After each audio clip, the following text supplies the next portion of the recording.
નમસ્કાર વિદ્યાર્થી મિત્રો, વેદ ડિજિટલ એજ્યુકેશનમાં હું ઋત્વી દેસાઈ આપ સૌનું હાર્દિક સ્વાગત કરું છું.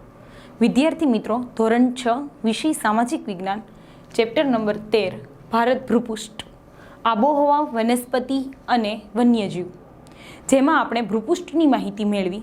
હવે આપણે જોવાનું છે વનસ્પતિ એટલે કે જંગલોના પ્રકાર, ઋતુઓ વિશેની, જુદા જુદા જંગલોના પ્રકાર વિશેની માહિતી આપણે હવે જોવાની છે. અત્યારે ભારતમાં વિવિધ પ્રકારની વનસ્પતિ જોવા મળે છે. અહીં કેટલાક ચિત્ર હું બતાવું. ચિત્ર જુઓ કે જે જુદી જુદી શું છે વનસ્પતિ જે સૃષ્ટિ છે એનું આપણને દર્શન કરાવે છે.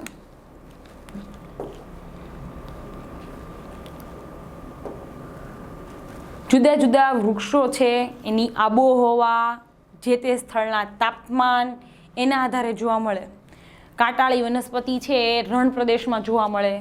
શંકુદ્રુમ વનસ્પતિ છે એ ઠંડા બર્ફીલા પ્રદેશમાં જોવા મળે. ક્યાંક ગીચ જંગલ જોવા મળે તો ક્યાંક કેવા જંગલ જોવા મળે છે? છૂટાછવાયા. ક્યાંક પાનખરના જંગલ જોવા મળે. આવા અલગ અલગ પ્રકારના શું જોવા મળે છે? જંગલો જોવા મળે છે. ક્યાંક જંગલો એવા પણ છે કે જ્યાં સૂર્યનો પ્રકાશ પણ જમીન સુધી પહોંચતો નથી, એટલા ઘટાદાર અને ગીચ જંગલો જોવા મળે છે. ખાસ કરીને આ જે ચિત્ર દેખાય છે એ છે અંદમાન નિકોબારનો ટાપુ, કે જ્યાં આવા જંગલો જોવા મળે છે કે જ્યાં સૂર્યનો પ્રકાશ પણ પહોંચતો નથી. આ છે ઠંડા પ્રદેશના શંકુદ્રુમ જંગલો. કોના જેવા લાગે? તો કે ક્રિસમસ ટ્રી જેવા, એના જેવા. એના પાંદડા છે ત્યાં બર્ફીલો વિસ્તાર છે એટલે એના પાંદડા કેવા હોય છે? એકદમ આમ નીચેની બાજુએ વળે ઝૂકેલા અને પાછા એકદમ નાના નાના અને લીસા, કે જેથી કરીને એના પરથી બરફ છે એ શું થાય? સરી જાય એમ. એટલે એના વૃક્ષોના પાંદડા છે એ રીતના હોય છે. મતલબ કે આપણા ભારતમાં વનસ્પતિ તમે જુઓ તો બહુ બધી જુદી જુદી ચારેય બાજુ વનસ્પતિ જોવા મળે છે. અને બધી વનસ્પતિમાં જે ભિન્નતા જોવા મળે છે એ ભિન્નતા જે તે વિસ્તારની આબોહવા, જે તે વિસ્તારનું તાપમાન એના આધારે જોવા મળે છે. એની જમીન, એ બધી જ પરિબળો છે એ અસર કરે છે. જોઈએ આપણે આપણી ચોતરફ વિવિધ પ્રકારના ઝાડ, છોડવા, ઘાસ જોવા મળે છે. કેટલીક વનસ્પતિ સુંદર મજાના ફૂલોવાળી હોય તો કેટલીક કાંટાળી હોય. જ્યાં પાણીનું પ્રમાણ સાવ ઓછું હોય તો ત્યાં પાન ના હોય, ત્યાં કાંટા હોય. અમુક વૃક્ષો ઘેઘૂર ઘટાદાર હોય અને તો અમુક છે એ નીચા અને પાખા, એટલે કે એમાં એટલા બધા છે પાંદડા હોય નહીં, એવા જોવા મળે. વનસ્પતિ એક પ્રદેશ કરતાં બીજા પ્રદેશમાં અલગ હોય છે. બધી જગ્યાએ એક સરખી વનસ્પતિ નથી હોતી. અમુક જગ્યાએ અમુક વનસ્પતિ ઉગતી હોય છે તો અમુક જગ્યાએ અમુક વનસ્પતિ નથી ઉગતી. એટલે કે વિસ્તાર પ્રમાણે, પ્રદેશ પ્રમાણે જુદી જુદી જોવા મળે છે. વિવિધતાનું એક બીજું કારણ છે આબોહવા. અને આબોહવાના આધારે વનસ્પતિના શું પાડવામાં આવેલા છે? પ્રકાર પાડવામાં આવ્યા છે. વરસાદનું પ્રમાણ વનસ્પતિના આ વિવિધતા સર્જન માટેનો મુખ્ય આધાર છે. કારણ કે જેવી આબોહવા હશે એ પ્રકારનો વરસાદ હશે, અને જેવો વરસાદનો પ્રકાર હશે એના આધારે એવી વનસ્પતિ હશે. કારણ કે જે વનસ્પતિને જેટલી પાણી જોઈએ, એને જેટલું તાપમાન જોઈએ, એના આધારે છે ત્યાં વનસ્પતિ શું થતી હોય છે? ઉગતી હોય છે. આપણને ખબર છે ચા, કોફી જેવા વનસ્પતિ છે એ ઢોળાવવાળા વિસ્તારમાં જ જોવા મળે. એટલે ખાસ કરી એનો પાક છે આપણે અસમ કે એ બાજુ જોવા મળે, કેમ કે ત્યાં ઢોળાવવાળો પર્વતીય વિસ્તાર છે એટલા માટે. આમ જંગલોના પ્રકાર છે એ નીચે મુજબ છે, અને મોટા ભાગે આ જંગલોના પ્રકાર છે એ આબોહવાના આધારે આપણને પાડવામાં આવેલા છે. 5 પ્રકારના જંગલો છે. એમાં પહેલો પ્રકાર જોઈએ ઉષ્ણકટિબંધીય વરસાદી જંગલો. જ્યાં વરસાદનું પ્રમાણ વધારે હોય ત્યાં ઉષ્ણકટિબંધીય વરસાદી જંગલો આવેલા હોય છે. આ જંગલોના વૃક્ષો ઘેઘૂર એટલે કે ખૂબ જ ઘટાદાર, ઘેઘૂર એટલે આખા પાંદડાઓથી છવાયેલા અને ઘટાદાર હોવાના કારણે જમીન પર સૂર્યનો પ્રકાશ પહોંચી શકાતા નથી. અનેક જાતના વૃક્ષો, વેલાઓ અને છોડવાઓ ત્યાં જોવા મળે છે. વૃક્ષની ફરતે અલગ પ્રકારના વેલાઓ હોય, આ ઉપરાંત ઊંચા વૃક્ષો અને પાછા પાંદડાઓથી એકદમ ઘટાદાર હોય, એટલે ત્યાં સૂર્યનો પ્રકાશ પણ જમીન સુધી પહોંચતો નથી. વળી બધી જાતના વૃક્ષોમાં એકસાથે પાનખર પણ આવતી નથી. પાનખર ઋતુમાં બધા જ વૃક્ષો એકસાથે એના પાંદડા ખેરવતા નથી.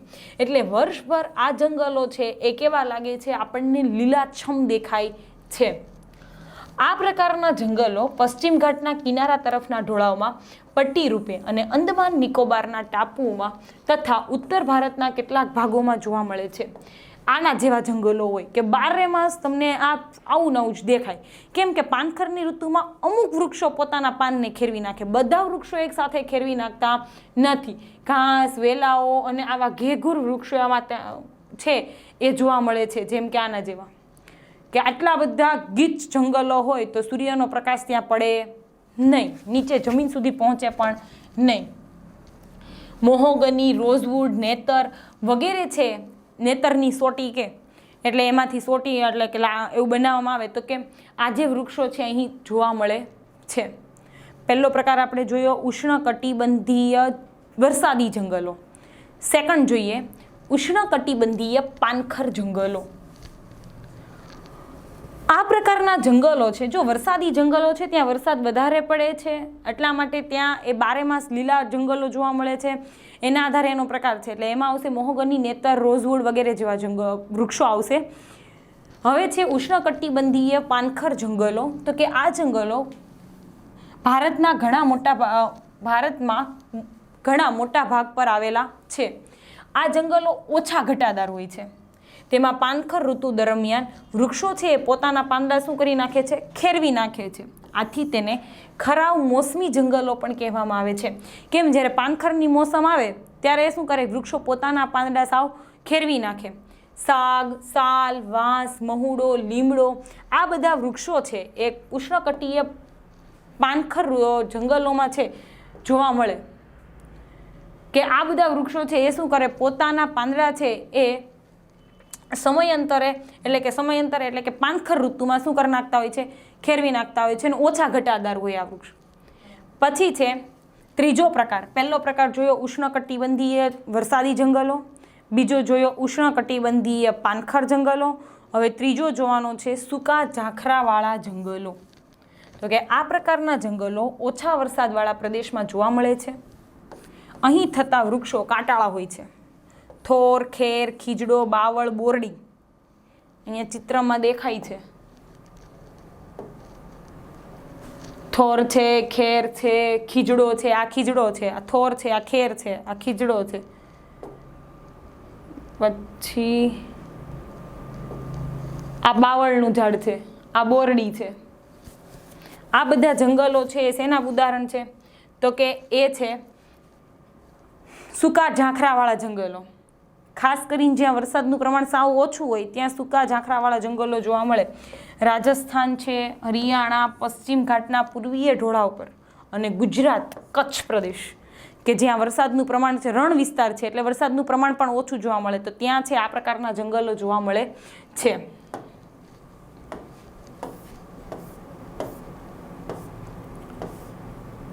એના પછીનો ચોથો પ્રકાર જોઈએ પર્વતીય જંગલો. પહેલું જોયું હતું ઉષ્ણકટિબંધીય વરસાદી જંગલો, બીજું ઉષ્ણકટિબંધીય પાનખર જંગલો. વરસાદી જંગલોમાં આપણે જોયું હતું મહોગની, રોઝવુડ, નેતર એના ઉદાહરણ છે. પાનખર જંગલોમાં સાગ, સાલ, સીસમ, મહુડો, લીમડો. પછી સૂકા ઝાંખરાવાળા જંગલોમાં બોરડી, ખેર, ખીજડો, બાવળ વગેરે. હવે જોવાના છે પર્વતીય જંગલો. આ પ્રકારના જંગલો તેના નામ પ્રમાણે પર્વતીય વિસ્તારમાં જોવા મળે છે. પર્વતોમાં જુદી જુદી ઊંચાઈએ વિવિધ પ્રકારની આકાર અને વૈવિધ્ય ધરાવતી વનસ્પતિ ઉગે છે. સમુદ્રની સપાટીથી 1500 મીટરથી 2500 મીટર સુધી ઉગતી વનસ્પતિ શંકુ આકારની અને સોયાકાર પાંદડા ધરાવતી હોય છે. આવી સોયાકાર પાંદડા ધરાવતી આવી વનસ્પતિ ઉગે છે.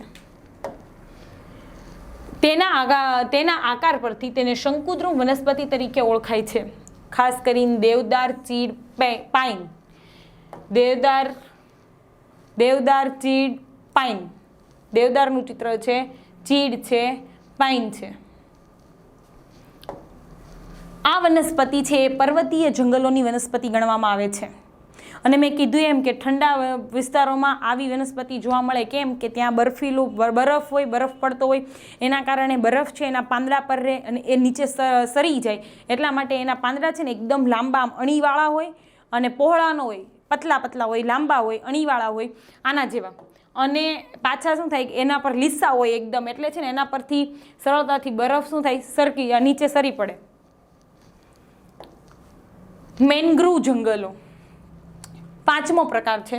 આ પ્રકારના જંગલો સમુદ્રની ભરતીના ખારા પાણીમાં વિકસે છે. આ પ્રકારના જંગલો પશ્ચિમ બંગાળ, ગુજરાત, અંદમાન નિકોબારના ટાપુના સમુદ્ર કિનારે આવેલા છે. ગંગાના મુખ ત્રિકોણ, ગંગા અને બ્રહ્મપુત્રા નદીથી જે એના મુખ ત્રિકોણ પ્રદેશમાં જે સુંદરવન છે એ આ મેનગ્રુવ જંગલનું જ પ્રકાર છે.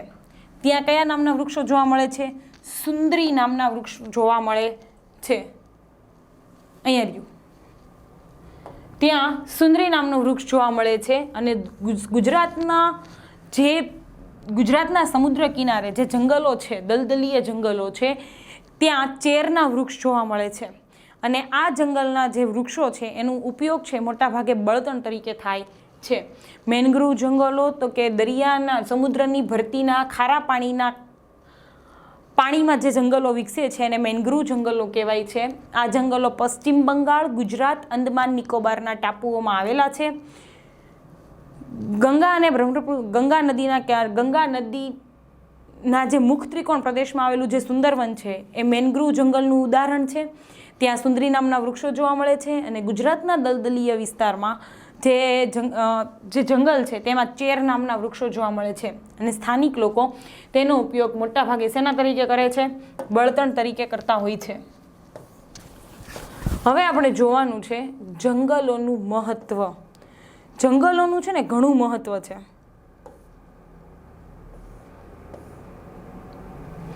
કોષ્ટકના આધારે જોઈએ. પર્યાવરણીય બી મહત્વ છે જંગલોનું, અને સાથે સાથે જંગલોનું આર્થિક પણ મહત્વ છે. તો કે એક તો જંગલો છે, વૃક્ષો છે, એ વાતાવરણને કેવું રાખે છે? શુદ્ધ રાખે છે. કારણ કે એ કાર્બન ડાયોક્સાઇડ લે છે અને ઓક્સિજન આપે છે, એટલા માટે પ્રકાશ સંશ્લેષણની ક્રિયામાં, એટલા માટે એ વાતાવરણને શુદ્ધ રાખે છે. બીજું, જંગલો છે એ વરસાદ લાવવામાં મદદરૂપ છે. જમીનનું ધોવાણ થતું અટકાવે છે. વન્યજીવોને કુદરતી આવાસ એટલે કે વન્યજીવોને રહેઠાણ પૂરું પાડે છે. અને ભૂમિગત જળ સંરક્ષણ માટે પણ જંગલો કેવા છે? ઉપયોગી છે. એનો આર્થિક રીતે જોઈએ તો જંગલો છે એ બળતણ અને ઇમારતી લાકડું પૂરું પાડે છે. ફર્નિચર માટેનું છે ઇમારતી લાકડું છે આપણને જંગલો પૂરું પાડે છે. ઔષધિ તરીકે જંગલ ખૂબ ઉપયોગી છે. ઉદ્યોગો માટેનો કાચો માલ પણ જંગલો પૂરો પાડે છે. ઘાસચારો છે. આ ઉપરાંત લાખ, રાળ, ગુંદર, રબર, આ બધું છે એ રબરના વૃક્ષો હોય તો આ બધું છે આપણે ટાયરને કહીએ એમાંથી એ બધું બનાવવામાં આવે તો એ આ બધું છે એ જંગલ પેદાશને જ આભારી છે. એટલે ફરીવાર પર્યાવરણીય ફાયદા તો કે વાતાવરણને શુદ્ધ રાખે, વરસાદ લાવે, જમીનનું ધોવાણ થતું અટકાવે, વન્યજીવોને કુદરતી આવાસ એટલે કે રહેઠાણ મળે, ભૂમિગત જળ સંરક્ષણ માટે એટલે કે ભૂગર્ભ જળ રક્ષણ એટલે માટે પણ ઉપયોગી છે. આ ઉપરાંત એના આર્થિક ફાયદા જોઈએ તો કે બળતણ માટેનું લાકડું, ફર્નિચર માટેનું લાકડું પૂરું પાડે, ઔષધીય તરીકે ઉપયોગી છે. ઘણા બધા એવા છોડ છે જે ઔષધિમાં વપરાય છે. આ ઉપરાંત ઉદ્યોગોને કાચો માલ પૂરો પાડે. આ ઉપરાંત ઘાસચારો, પશુઓના ઘાસચારા માટે. આ ઉપરાંત લાખ, રાળ, ગુંદર, રબર વગેરે જેવી જંગલ પેદાશો છે એ આપણને ઉપયોગી છે. વિદ્યાર્થી મિત્રો, આજના વિડીયોમાં આપણે અહીં સુધી રાખીએ.